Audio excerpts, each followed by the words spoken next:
फुटलेले 6 खासदार एनडीए सोबत येऊन 24 तास होत नाही, तोच भाजपचे आमदार राणा जगजितसिंह पाटील यांनी खासदार ओमराजे यांना डिवचले। ते स्वतःहून आमच्या सोबत आलेत, आता प्रतिस्पर्धी कसले असं म्हणत त्यांनी प्रवेशावर उत्तर दिलं। दुसरीकडे आम्ही सत्तेत भाजप सोबत असलो तरी राणा पाटलांचं राजकारण संपवूनच राहणार असं उत्तर ओमराजे यांनी दिलंय।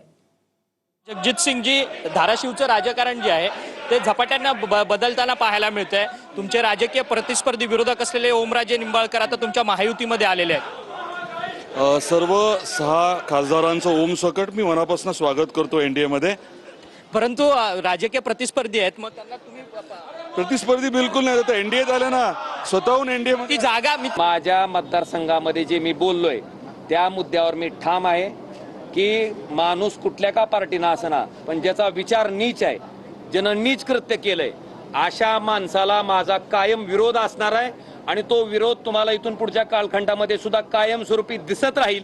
मी शपथ घेऊनच उतरलो होतो की अशा नालायक लोकांचं राजकारण संपवल्याशिवाय मी शांत बसणार नाही।